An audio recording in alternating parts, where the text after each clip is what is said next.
hot tea is gonna be spilled. Not really, not hot tea, but just FYIs, just, you know, like things that you should know about, you know, before moving and stuff, coming to Korea. Kia ora or hello and welcome back to my channel. My name is Odessa if you didn't know, and today we will be doing an interesting video. A video that I've been dying to do but kind of worried because didn't want to get sued. I feel like this is necessary since I've got a lot of experiences, and I thought it'd be good to tell you guys the real hard truth about everything. Pretty much breaking down my personal experiences with EPIK, with a recruiting agency renewing, and also the transferring POE MOE situation. I did that this year, so let's get into it. So if you guys didn't know and you're new to my channel, I moved to Korea from New Zealand in 2020. I'm not going to be naming names of people, of recruiters, because I don't want to get, you know, defamation laws over here are real. Okay, let's start from the beginning. So I actually started applying in late 2018, so around November, December, and I was gonna try and get into one of those like late random open opportunity spots where they might have an opportunity and you get to go over there really quickly. There wasn't anything particularly at the time, so they told me that I should apply for fall 2019. Obviously I got a recruiter because I felt like I didn't understand the process very well, and with New Zealand there are different processes that you have to go through. If you want to know all my details about recruiters and stuff, I do have a full EPIK video with my friends, which I will link up here.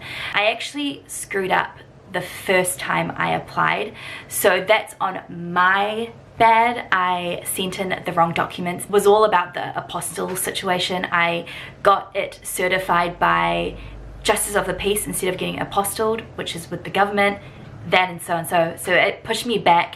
And by the way, I was applying for Seoul specifically, and obviously with Seoul, placements are really hard. You need to get your stuff in straight away, and with a recruiter you're already second in line. I didn't end up actually getting a placement, so I got through the interviews, I got through all of that, but I didn't get a placement for the fall 2019 intake. So my recruiter then was like, oh, you should, you know, go for spring 2020. You already have your documents here. You don't really need to do anything except for redo your criminal record, because it needs to be brand new, I think like 6 months or 3 months. So they were like, you just need to send that in, you'll be sweet, you'll be like first in line because we already have your documents, it's all good. So I did do that. But lo and behold, for some strange reason, I ended up having different recruiters on my second time applying. So I started with my first recruiter who dealt with me from 2018, late 2018. And then I started getting handed off to different people. I bounced between 3 to 4 different people who was dealing with my stuff, because in the process, some of my documents got mishandled, they lost them and they couldn't find them even though I sent them like on the first round, which meant I did not get placed in Seoul again for the second time. Yes, so that's where I got placed in Gangwon. Now I found out about my placement very late, to be honest. From talking to my friends and people that I know over here, they got told early January. I found out at the end of January. That means they gave me like a month, not even a month, to like, because we were flying out in February the like 14th. I remember when I found out that I was in Gangwon, I was at work and I got the email, and I remember just seeing it was like, you're placed in Gangwon, and I literally sat there for like 10 minutes at work speechless, because I was like, where the fuck's Gangwon? I was like, I only know 3 places, you know. I know Busan, Jeju and Seoul. And so I literally had this mental breakdown because I was like, okay, I got a placement. Cool, I waited like 1.5 years for this, but do I even know about Gangwon? And then researching, I realized it was like rural, and the reason why I was applying for Korea in the first place is because I already live rural in New Zealand. So I moved to Korea for the convenience, for the city life, you know, and I got more rural. So I literally had, like I said, a breakdown. I didn't know what I wanted to do, but in the end I did take it. Fun fact, they do not tell you where you will be until the last day of orientation. It stops people from running, because if you're in Kangwon and then you find out that you're on the DMZ, or you're literally in a small little town in the middle of nowhere, y'all don't want to take it, right? And lucky for me, I got the biggest city in Kangwon, which is Wonju. Obviously I still had no idea on the city. I literally did my research on Gangneung, Sokcho and Chuncheon. So again, no research, didn't know what I was doing, but yeah, turns out Wonju's nice, lovely. My recruiter experience, do I recommend a recruiter?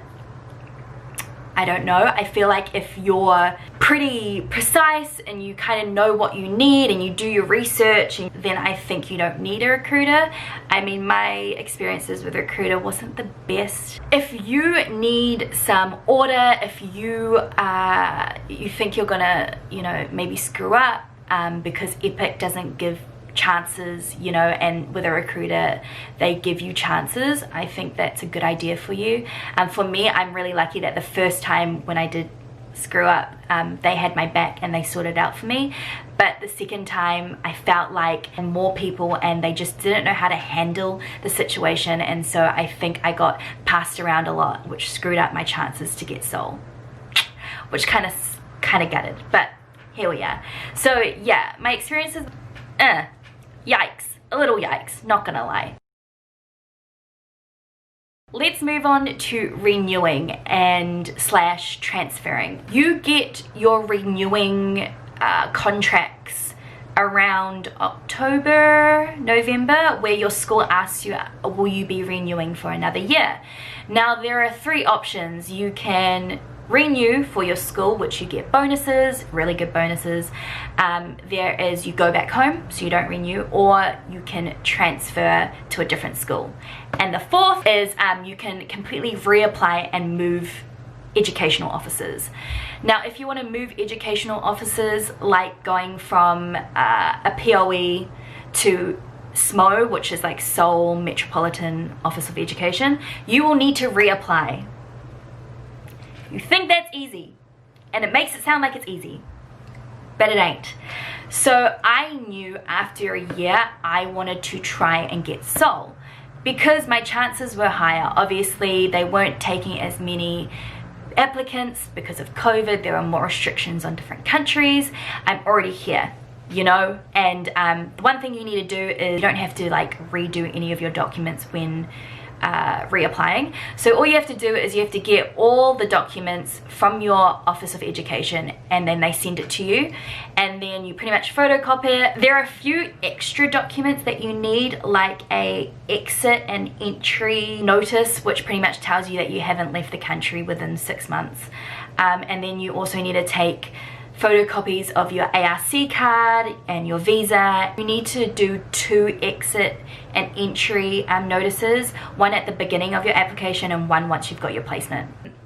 When you're reapplying, obviously you have to do the application again, which is a pain in the ass. You have to do another interview, and then through the interview they will tell you if you pass the interview. Now, interview, completely honest, I was very honest with her. My recruiter was interesting. She was not the nicest, quite passive aggressive, but you know, I thought, you know, she was just doing her job, it's fine. But I was completely honest with her. She asked me where you wanted to be. I told her Seoul, and she's like, why? You know you can't be 100% Seoul. I was like, look, I've tried a year and a half to get Seoul, never got it. And she was like, well, what are you gonna do if you don't get Seoul? And I told her I will probably pull out. And she was like, well, you know you'll get blacklisted if you pull out. I was like, yep, that's fine, I understand. And she was like, okay, well, honestly, I thought I bombed. Me telling her the truth, being like, Seoul or that's it. I was waiting for her to be like, sorry, you did not pass. I passed. She wanted me to, you know, send all my documents through, sort them out. And I sent my documents in really early, because that's what they tell you. If you want Seoul, you want to get them within a month of your interview. So hard and fast. And that's what I did. I already was getting my documents before I even had an interview, because I was hopeful. And so I got them in pretty quick, and she was like, wow, really quick, amazing. And then she was like, oh, you'll hear from us in December. A little side note, my school and I have a really good relationship. So I told them honestly, like 3 months before, that I'm looking at reapplying for Seoul.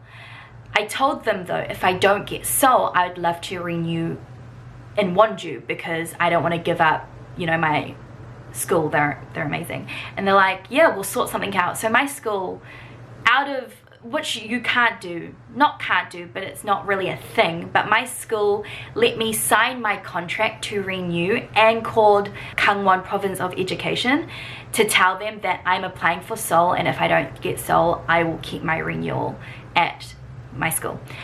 So that was amazing. The fact that I had a backup plan was amazing. My Office of Education in Gangwon was really cool about it. They're like, yes, sure, if she finds out she gets Seoul, just call us and we can pull your renewal. It ends up being December, you know, the first week goes, the second week goes, and then I have a friend, and we were talking, because we actually had the same recruiter, so we were like, you know, like, have you heard? And we sent our documents in the same time. And while discussing, we're like, nah, I haven't heard anything.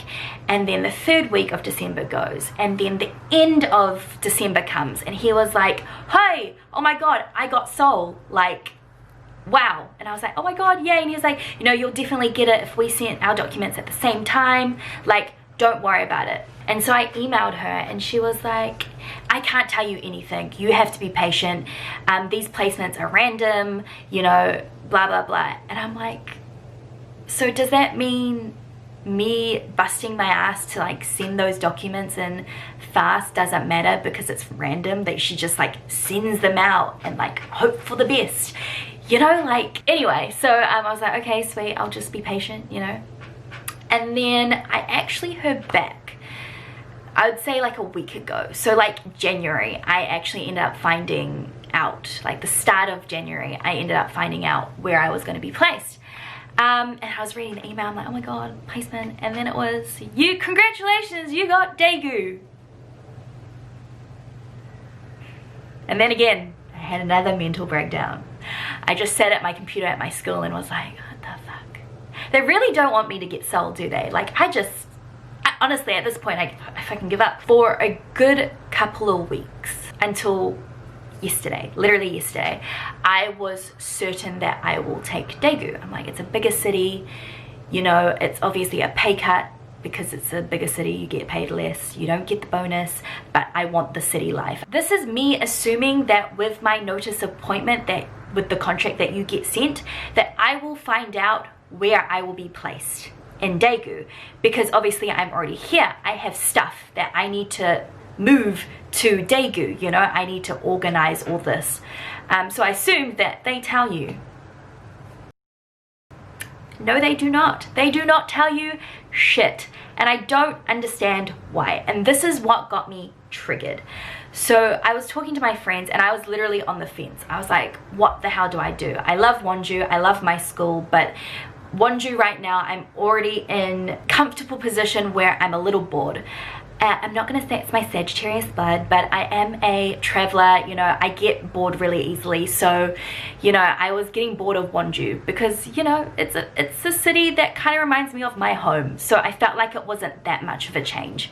I said to my friends, I'm only going to take Daegu if I'm central Daegu, because there's also a chance that you can get rural Daegu, which is still like a commute, like a 40 to an hour like bus ride, car ride to Daegu. I was like, well, if that's the case, I don't want to move from Wonju because I'm literally central to Wonju, you know, like I'm in a perfect position. Why would I move to be extra rural? And so I assumed that with my notice of appointment, I'd get told where I'd be and it'd be amazing. I got sent my notice of appointment literally yesterday. It doesn't tell you shit but a contract that just is like, here, Daegu, blah blah blah. I ended up actually emailing my recruiter and was like, hey, like, do you get told? And she was like, nah fam. She literally said to me, no, you get told while you're at Daegu. I was like, okay, but what about my stuff? Like, I've got, you know, furniture. And she's like, yeah, well, you need to find a place to store that and then you can ship that stuff up. I'm a person who likes structure. I like to know my future. I like to be organized, and that triggered me. After the whole process, I decided to say, peace out. I am not going to take Daegu and stay in Wonju. Yes, I know. I went through all that to take Wonju. It was a good experience. Do I recommend it? If you're certain. I am lucky that I did sign my contract with my school, because I would have been in limbo. Retransferring or transferring process is a pain in the ass, and I think my moral of the story is to be prepared, to kind of be sure. I thought I was certain, I thought I was sure that I would get Seoul, and I didn't. Again,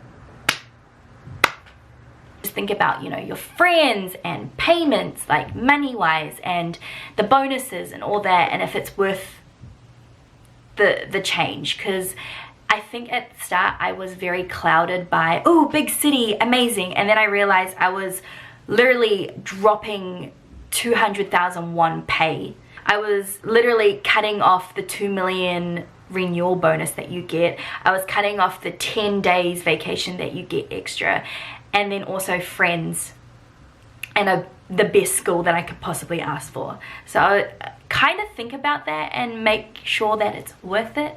I realized in the long run it wasn't worth it.